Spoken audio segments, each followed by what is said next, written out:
Hi guys, let's say अगर आप कभी सुपरमार्केट गए होगे तो वहाँ पर आपको कुछ चीज़ें मिली होंगी जिन पर लेबल लगा होता है प्योर का। तो आप उसका यही मतलब समझते हो कि इसमें कोई मिलावट नहीं है। बट साइंटिस्ट इन चीज़ों को प्योर नहीं बोलता, क्योंकि ये सारी चीज़ें डिफरेंट पार्टिकल से मिलकर बनी है और इसे साइंटिस्ट अपनी भाषा में मिक्सचर बोलते हैं। लेट्स से हमने एग्जाम्पल लिया मिल्क का, तो मिल्क कुछ नहीं है, बस एक मिक्सचर है water, fats, proteins and vitamins का। और जब कोई साइंटिस्ट किसी चीज़ को प्योर बोलता है तो उसका ये मतलब होता है कि उस सब्सटेंस में जो भी पार्टिकल्स प्रेजेंट है उन सब का केमिकल नेचर एकदम सेम होगा, या हम बोल सकते हैं उनका केमिकल फॉर्म एकदम सेम होगा। जैसे प्योर सब्सटेंस का एग्जांपल हो सकता है शुगर, क्योंकि शुगर बनी होती है सिर्फ और सिर्फ सुक्रोज से। और इसका एग्जांपल हो सकता है गोल्ड ज्वेलरी, क्योंकि गोल्ड ज्वेलरी बनी होती है ओनली गोल्ड की। तो यहाँ से हमें डेफिनेशन मिली मिक्सचर की। मिक्सचर क्या होता है? जो कि दो या दो से ज़्यादा प्योर सब्सटेंसेस से मिलकर बनता है। इसके फर्दर एग्जांपल हो सकते हैं सॉफ्ट ड्रिंक, जिसमें कि sugar, water, carbon dioxide, preservatives होते हैं। और इसका एग्जांपल विनेगर हो सकता है, क्योंकि उसके अंदर एसिटिक एसिड और वाटर होता है। सो आई होप आपको आज मिक्सचर और प्योर सब्सटेंस के बीच में डिफरेंस पता चला होगा। क्या आपको भी मिक्सचर्स के क्लासिफिकेशन समझ नहीं आते? तो चलिए इसे मैं आसान भाषा में समझाता हूँ। सो मिक्सचर्स दो टाइप के होते हैं, एक होता है होमोजीनियस मिक्सचर और एक होता है हेट्रोजीनियस मिक्सचर। इन दोनों को समझने के लिए हम एक एक्टिविटी परफॉर्म करेंगे। लेट्स से आपके पास दो बीकर है और उनमें थोड़ा बहुत पानी भरा हुआ है। Let's say 50 ml। First beaker में आप ऐड करते हो 1 स्पैचुला कॉपर सल्फेट पाउडर और दूसरे बीकर में आप ऐड करते हो 2 spatula copper sulphate powder. Dissolve करने के बाद आप पाते हो कि दोनों बीकर में जो कलर है वो इवनली डिस्ट्रीब्यूट हो गया है, यानी कि उसका यूनिफॉर्म कॉम्पोजिशन आपको पूरे बीकर में दिख रहा होता है। ऐसे ही सॉल्यूशन को हम बोलते हैं होमोजीनियस मिक्सचर्स। डेली लाइफ में इसके एग्जांपल आप देखते ही होंगे, जैसे आपने नमक पानी में घोल दिया या आपने चीनी पानी में घोल दिया। अब लेट से आपने उन दोनों में से किसी एक बीकर को उठाया और उसमें पोटेशियम परमैंगनेट भी ऐड किया और फिर आप उसे कुछ देर तक डिसॉल्व करते हो। डिसॉल्व करने के बाद आप देखोगे कि कुछ कलर इधर उधर सेपरेट हो गया है, मतलब हर जगह एक इवन कॉन्फ़िगरेशन नहीं दिखेगी। जैसा होमोजीनियस सॉल्यूशन में कलर दिख रहा था, वैसा इस सॉल्यूशन में कलर नहीं दिख रहा है। तो जब सॉल्यूशन के अंदर नॉन यूनिफॉर्म कॉम्पोजिशन होती है तब हम इन्हें हेट्रोजीनियस मिक्सचर बोलते हैं। इसका डेली लाइफ एग्जाम्पल हो सकता है जब आपने तेल और पानी को मिक्स किया होगा। ये दोनों पूरी तरह आपस में मिल ही नहीं पाते हैं, इसलिए इनमें नॉन यूनिफॉर्म कॉम्पोजिशन दिखता है। क्या आप सॉल्यूशन के बारे में जानते हैं? नहीं, किसी प्रॉब्लम का सॉल्यूशन नहीं, मैं बात कर रहा हूँ केमिस्ट्री के सॉल्यूशन की। सॉल्यूशन एक होमोजीनियस मिक्सचर होता है दो या दो से ज़्यादा सब्सटेंसेस का। जैसे कि एग्जांपल में नींबू पानी या फिर सॉफ्ट ड्रिंक, ये सारे सॉल्यूशन के ही एग्जांपल हैं। तो हम तो सोचते हैं कि सॉल्यूशन सिर्फ लिक्विड ही होते हैं, बट ऐसा नहीं है। सॉल्यूशन सॉलिड भी हो सकता है और गैस भी हो सकता है। जैसे कि एलॉयज़ एक सॉलिड सॉल्यूशन है और वहीं पे एयर जो कि एक गैसियस सॉल्यूशन है, क्योंकि एलॉयज़ बने होते हैं डिफरेंट मेटल से, और वहीं एयर जिसमें कि बहुत सारी गैसेस होती हैं। जैसे सॉल्यूशन बना होता है दो चीज़ों से, पहला होता है सॉल्यूट और दूसरा होता है सॉल्वेंट। इसको एक एग्जांपल समझते हैं। जैसे मान लीजिए आपके पास ग्लास में थोड़ा सा पानी है और आप उसमें चीनी डिसॉल्व करना चाहते हैं, तो आपने 1 चम्मच चीनी ली और उसे आपने 1 गिलास पानी में डिसॉल्व करना शुरू किया। तो क्या होता है? चीनी पानी के अंदर घुल जाती है। अब ध्यान रखना, सॉल्यूट वो होता है जो कि सॉल्वेंट पे घुल जाता है, यानी कि चीनी पानी में घुल रही है तो सॉल्यूट क्या हुआ? चीनी। और सॉल्वेंट क्या हुआ? वाटर। यही होता है सॉल्यूट और सॉल्वेंट। सॉल्यूशंस की कुछ प्रॉपर्टीज़ हैं, इसमें की पहली प्रॉपर्टी है सॉल्यूशंस आर होमोजीनियस मिक्सचर। अगर आपको होमोजीनियस और हेट्रोजीनियस में अंतर नहीं पता है तो आप मेरा पिछला वीडियो देख सकते हैं। दूसरी प्रॉपर्टी है सॉल्यूशन के पार्टिकल्स काफ़ी छोटे होते हैं, जिनको हम अपनी नेकेड आई से नहीं देख सकते। तीसरी प्रॉपर्टी ये है कि हम सॉल्यूशन के पार्टिकल्स को सेपरेट नहीं कर सकते हैं थ्रू फिल्ट्रेशन। जैसे कि मैं आपसे बोलूं कि चीनी जो कि पानी में घुल गई है, इसे अब आप अलग करके दिखाओ। क्या आप डाइल्यूट, कॉन्सेंट्रेटेड और सैचुरेटेड सॉल्यूशन में अंतर जानते हैं? अगर नहीं तो चलिए मैं बताता हूँ। सी, डाइल्यूट और कॉन्सेंट्रेटेड सॉल्यूशन ये दोनों कंपेरेबल टर्म्स हैं, पर इसे हम एक एग्जाम्पल समझते हैं। जैसे कि आपके पास 2 ग्लास हैं और उनमें थोड़ा सा पानी भरा हुआ है और आपने एक ग्लास में 1 चम्मच चीनी डाली है और दूसरी ग्लास में 2 चम्मच चीनी डाली है, तो इनमें से ज़्यादा स्वीट कौन सा होगा? ऑब्वियसली सेकंड वाला। तो सेकंड वाले में शुगर की कॉन्सेंट्रेशन ज़्यादा है, और शुगर है क्या? सॉल्यूट ही तो है। तो सॉल्यूट की कॉन्सेंट्रेशन जब ज़्यादा होती है सॉल्यूशन के अंदर, उसे हम कॉन्सेंट्रेटेड सॉल्यूशन बोलते हैं। और यही जब सॉल्यूट की कॉन्सेंट्रेशन कम होती है सॉल्यूशन के अंदर, जैसे कि फर्स्ट क्लास पे था, उसे हम डाइल्यूट सॉल्यूशन बोलेंगे। और जनरली डाइल्यूट सॉल्यूशन में सॉल्वेंट की मात्रा ज़्यादा होती है एज़ कम्पेयर टू सॉल्यूट। कभी अगर आपने अपने घर पे चीनी को डिसॉल्व किया होगा वाटर के अंदर, तो थोड़ी अमाउंट में तो वो डिसॉल्व हो जाती थी आराम से, बट अगर आपने ज़्यादा क्वांटिटी में चीनी को डिसॉल्व करना है वाटर के अंदर तो वो नहीं होती है। आप उसके लिए क्या करते थे? आप उसे गैस फ्लेम में चढ़ा के उसे चाशनी बना देते थे। तो किसी एक टेम्परेचर पे जब सॉल्यूट सॉल्वेंट के अंदर डिसॉल्व होना बंद हो जाए, इसे हम बोलते हैं सैचुरेटेड सॉल्यूशन। आई होप आपको इन तीनों में डिफरेंस समझ आ गया होगा। कॉन्सेंट्रेशन मैटर करती है, लेकिन सिर्फ एग्जाम्स के अंदर ही नहीं बल्कि सॉल्यूशंस में भी। चलो आज हम जानते हैं वो 3 तरीके जिनमें कॉन्सेंट्रेशन को कई बार एक्सप्रेस किया जाता है। तो पहला तरीका है mass by mass percent of solution. ये इक्वल होता है mass of solute upon mass of solution into 100। इसका मतलब है कितने percent of solute in grams present है 100 ग्राम सॉल्यूशन के अंदर। लेट्स से मैं एक एग्जांपल लेता हूँ, 40% वेट बाय वेट शुगर। इसका मतलब है कि 40 ग्राम शुगर प्रेजेंट है किसके अंदर, 100 ग्राम सॉल्यूशन के अंदर। बस इतना ही ईजी था। दूसरा तरीका है mass by volume percent in solution. ये इक्वल होता है mass of solute upon total volume of solution multiply by 100। इसका मतलब हुआ कि कितने percent of mass of solute in grams present है 100 ml सॉल्यूशन के अंदर। जैसे एक एग्जांपल ले लूँ, 40% वेट बाय वॉल्यूम शुगर। इसका मतलब है कि 40 ग्राम शुगर प्रेजेंट है हमारी 100 ml सॉल्यूशन के अंदर। एक और तरीका है volume by volume percent of solution. ये इक्वल होता है volume of solute upon total volume of solution multiply by 100। इसका मतलब है कितने percent volume of solute present है किसी 100 ml सॉल्यूशन के अंदर।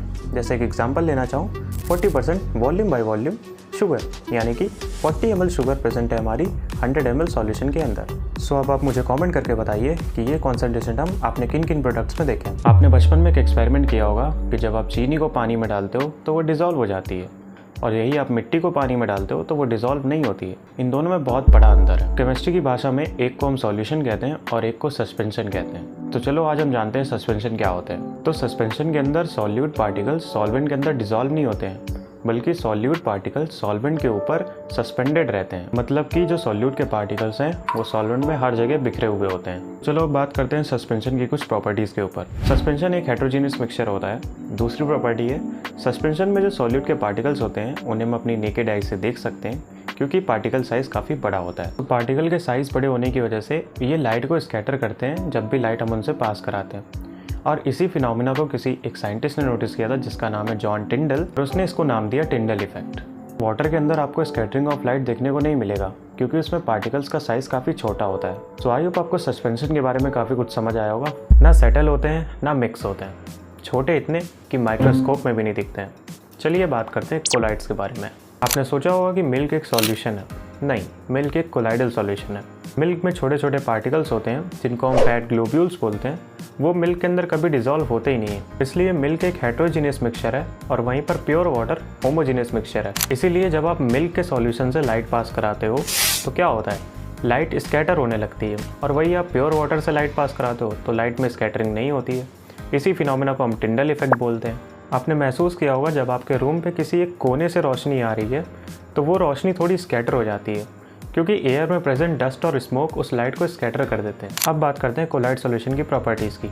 तो कोलाइड सॉल्यूशन हेट्रोजीनियस मिक्सचर होते हैं। दूसरी बात, इनके पार्टिकल्स इतने छोटे साइज़ के होते हैं कि हम इन्हें अपनी नेकेड आई से नहीं देख सकते। तीसरी बात, कोलाइड सॉल्यूशन के पार्टिकल्स इतने बड़े तो होते हैं कि वो लाइट को स्कैटर कर पाएँ। कोलाइड सॉल्यूशन काफ़ी स्टेबल भी होते हैं, क्योंकि आपने देखा ही होगा कि दूध में ऐसा तो होता नहीं है कि पानी अलग और फैट अलग हो जाए। इसीलिए हम कोलाइडल पार्टिकल को सेपरेट करने के लिए फिल्ट्रेशन का नहीं, सेंट्रीफ्यूगेशन का यूज़ करते हैं मिल्क के केस में। कोलाइडल सॉल्यूशन के दो कंपोनेंट होते हैं, एक होता है डिस्पर्स फेस और दूसरा होता है डिस्पर्शन मीडियम। डिस्पर्स फेस वो कोलाइड पार्टिकल्स जो कि डिस्पर्सन मीडियम के अंदर प्रेजेंट है। जैसे मिल्क का एग्जांपल, उसमें होते हैं फैट ग्लोब्यूल्स और वाटर।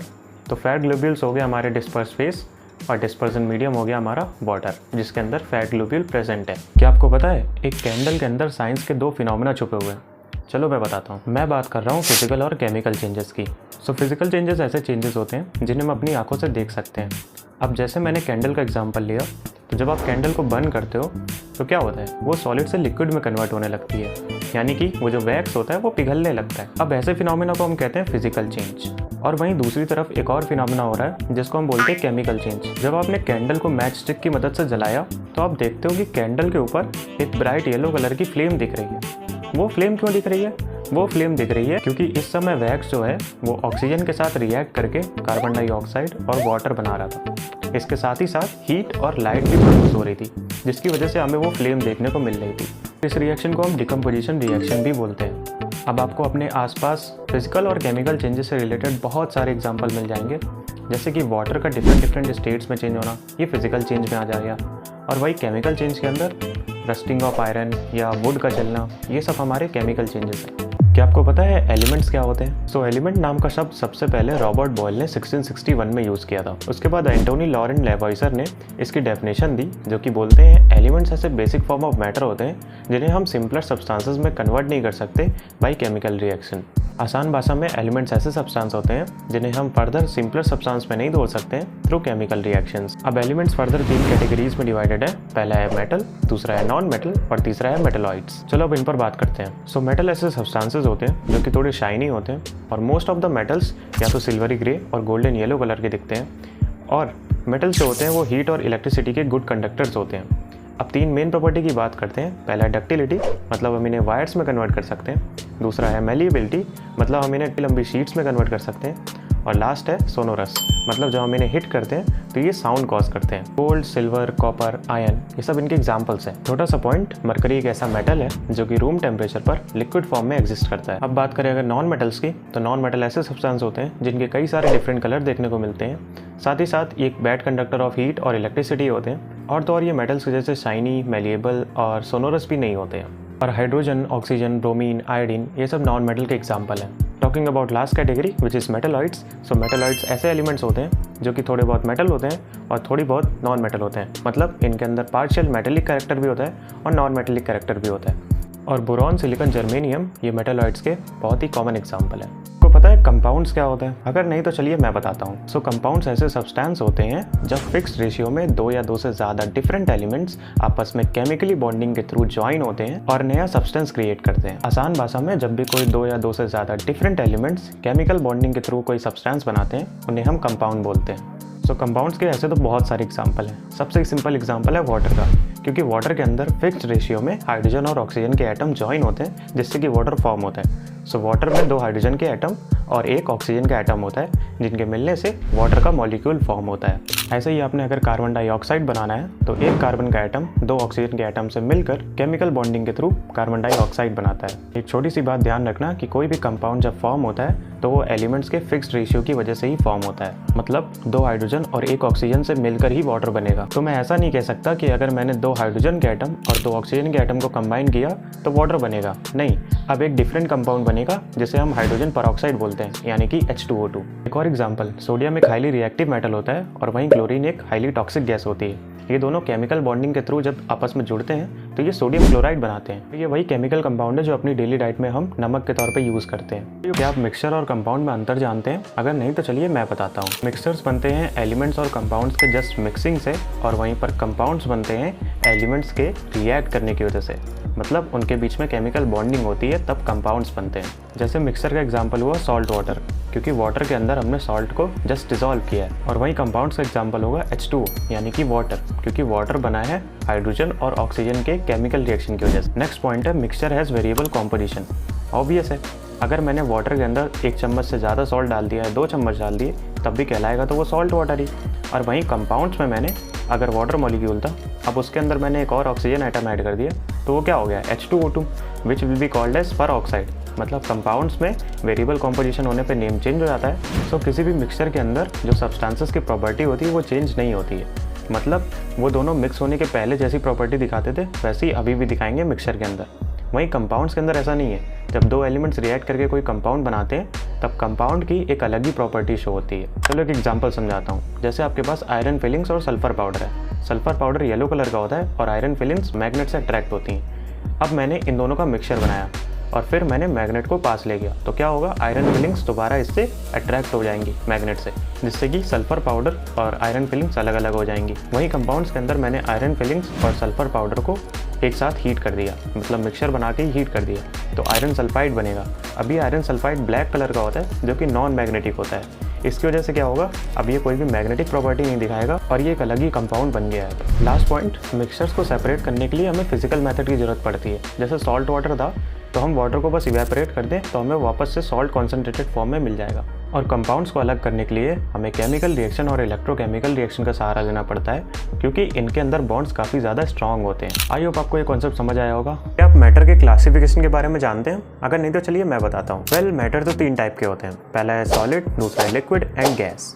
बट इनके भी सब टाइप्स हैं, चलो उन पे बात करते हैं। सो मैटर का पहला टाइप है प्योर सब्सटेंस और दूसरा टाइप है मिक्सचर्स। अब प्योर सब्सटेंस के दो सब टाइप हैं। पहला है एलिमेंट्स, ऐसे सिंपल सब्सटेंस होते हैं जिन्हें हम फर्दर ब्रेक डाउन नहीं कर सकते, जैसे कि एग्जाम्पल में आयरन, हाइड्रोजन, ऑक्सीजन, कभी आपने सुना इन्हें हम दोबारा ब्रेक कर सकते हो। और दूसरा है कंपाउंड, जो होते हैं वो डिफरेंट एलिमेंट से मिलकर बने होते हैं थ्रू केमिकल रिएक्शन। बट हाँ, एलिमेंट्स जो होते हैं वो कंबाइंड फिक्स रेशियो के अंदर ही होते हैं, तब हमारे कंपाउंड्स फॉर्म होते हैं। इसका एग्जांपल हो सकता है वाटर, मीथेन, कार्बन डाइऑक्साइड, क्योंकि इनमें फिक्स रेशियो में एलिमेंट्स कंबाइन होते हैं। अब हम बात करें अगर मिक्सचर्स के ऊपर, तो मिक्सचर्स दो टाइप के होते हैं। पहला होता है होमोजीनियस और दूसरा होता है हेट्रोजीनियस। होमोजीनियस मिक्सचर वो होते हैं जहाँ पर कॉम्पोजिशन जो होती है पूरे सॉल्यूशन के अंदर वो यूनिफॉर्म होती है। मतलब जैसे अगर आपने पानी में नमक मिलाया हो तो क्या होता है, जब आप पानी में डिसॉल्व कर लेते हो नमक को और जब आप उसे सिप करते हो तो आपको हर सिप में नमक का फ्लेवर आ रहा होता है, क्योंकि जो नमक है वो यूनिफॉर्मली डिस्ट्रीब्यूट हो गया है पूरे वाटर के अंदर। अब अगर हम बात करें हेट्रोजीनियस सॉल्यूशन की, तो इनके अंदर होता है नॉन यूनिफॉर्म कॉम्पोजिशन। इसका मतलब एक एग्जांपल समझाता हूँ। जैसे आपके पास शुगर और सॉल्ट का मिक्सचर है, अब अगर आप इसे टेस्ट करते हो तो आपको क्या होता है, टंग पर कहीं पर मीठा फील होगा और कहीं पर सॉल्टी फील होगा। तो ये दोनों टेस्ट अलग अलग आपको एक ही टाइम पे फील हो रहे हैं, यानी कि कॉम्पोजिशन नॉन यूनिफॉर्म हुई, आपको एक ही टाइम पे दो कॉम्पोजिशन फील हो रही है। और वहीं होमोजीनियस में जैसे आपने सिर्फ चीनी खाई तो आपको सिर्फ मीठा फील होगा, बट हेट्रोजीनियस में आपको डिफरेंट टेस्ट फील हो रहे हैं। ऐसे ही हेट्रोजीनियस के बहुत सारे एग्जाम्पल हैं, आप उन्हें चेक कर सकते हैं। सो आई होप आपको मैटर्स के ऊपर कंप्लीट क्लासिफिकेशन समझ आया होगा। Thanks for watching, bye.